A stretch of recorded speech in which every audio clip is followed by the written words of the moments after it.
Hey guys, my name is John Knabel, and I am from Wisconsin, but I am starting a new group for online fellowship using some pretty cool new technologies that I'd like to show you. Um, and the goal is to basically create a global group where anybody from the world who's a Christian can join, and but also with a connect to the local groups within it. So there can be a local focus thanks to geolocation. And the platform I'm going to be using for this is called Mighty Networks. And this is kind of a demo to show you how it works.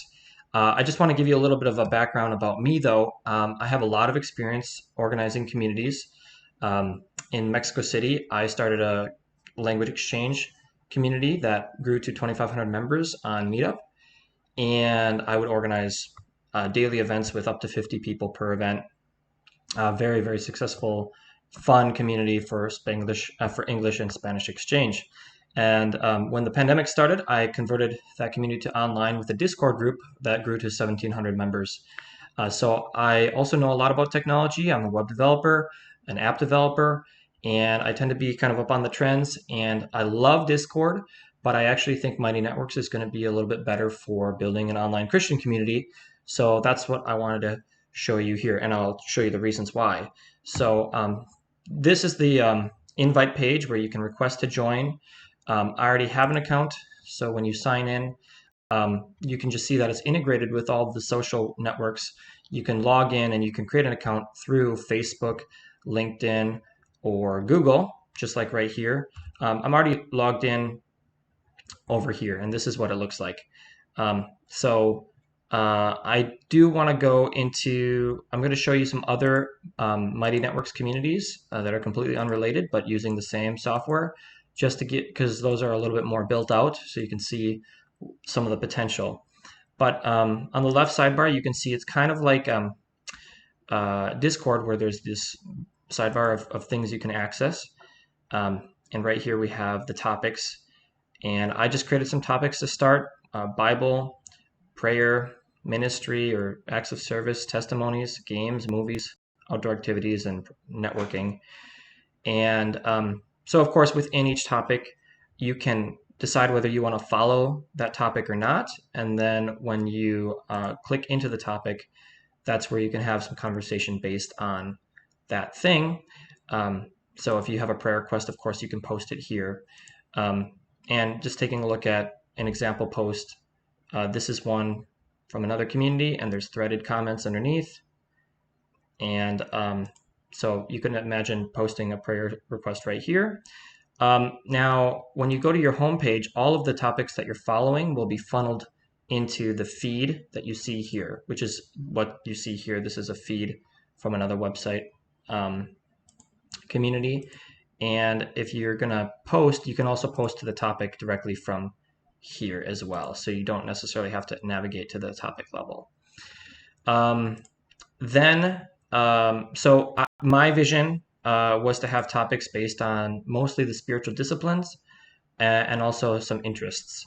But once you join and you become a member, you can add your own topics and create your own little sub-conversations that way. And then we have groups, which I have right here. For now, I just created a Spanish group. I figured a good idea might be to create groups to start based on language, but these could also be potentially based on topics or by a specific physical location, geographic location.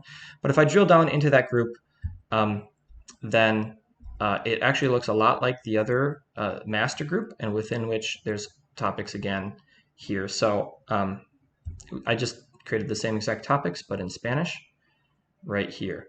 So it's kind of like a little mini group within the larger group, but maybe if you're a Spanish speaker, you only want to be speaking in Spanish in this community, you can just go right down to this subgroup, but you still have access to the master group if you want to access it, which is right here. And these groups can be privatized, or they can be made invite only as well. So for example, if you have a church, you could create a subgroup for your church, make it a private group or a public group if you want other people to be able to join.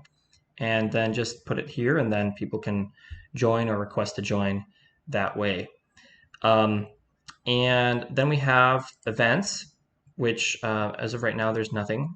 So I think it's this site that has some events, and you can see how that works. And the events work really well with Zoom, but I think you could also probably use just about any um, video conferencing platform to create the events. It's not loading. I don't know what's going on there. Here we go. Let's reload it. Here we are. And there. So this is a repeat event. Uses Zoom. So every time they create a Zoom event in Zoom, then it shows up here, I believe, or vice versa. If you create it here, if it's synchronized with your Zoom account, then it'll show up in Zoom. And then you can click in to see a little bit more information. There's RSVPs, see who's going and everything.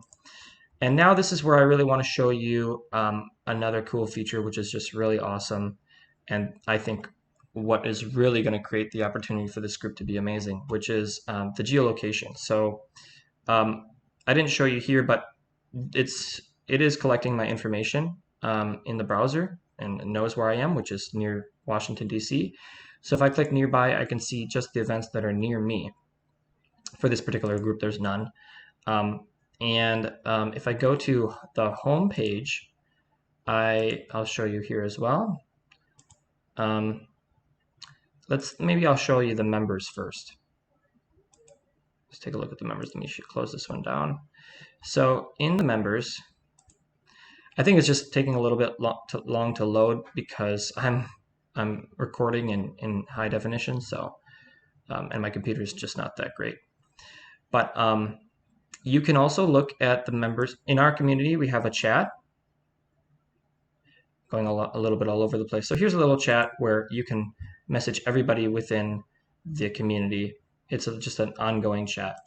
And the same thing goes for each subgroup, has its own chat, which is pretty cool.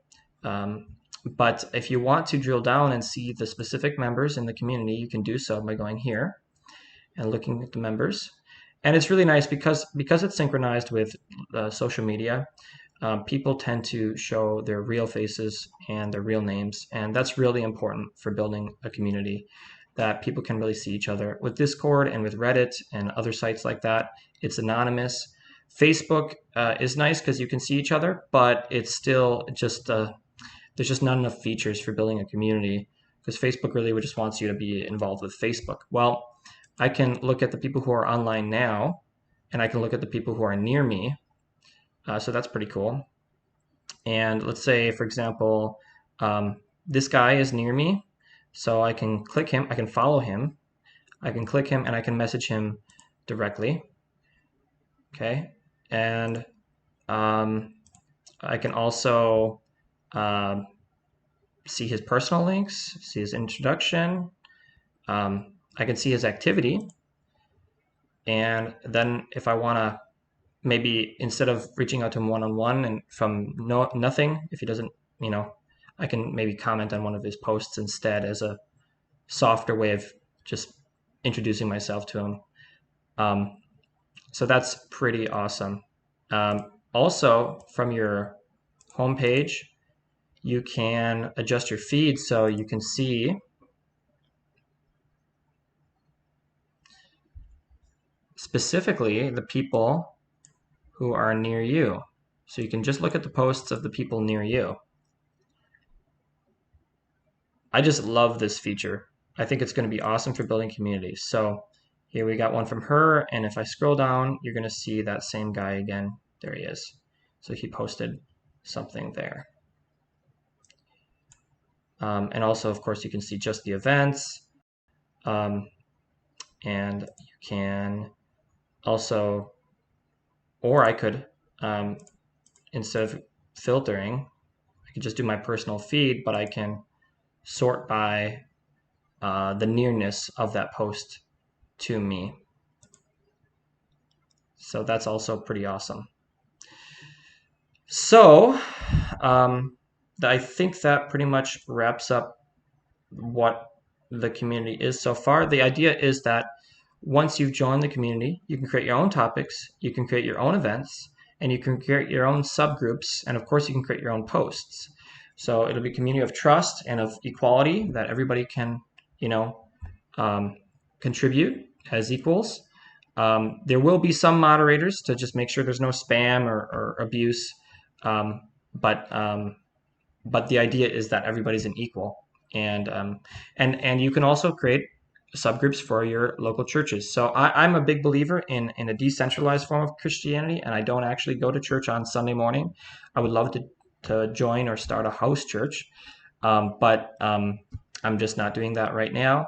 But I also think it's a great way to connect people who are a part of existing congregations and just give people from different churches the opportunity to connect with each other, without having to wait for like some sort of cooperative event to occur between those two churches. A lot of times people are part of a local church and they never get to know anybody from the neighboring church. So the idea is just to really, really decentralize that, and also to decouple it from the leadership so that you can engage and interact with other Christians without needing to go through leadership or through organization or through planning. Um, and the but really we should probably be mostly inviting people that we trust and not just doing some big massive invite.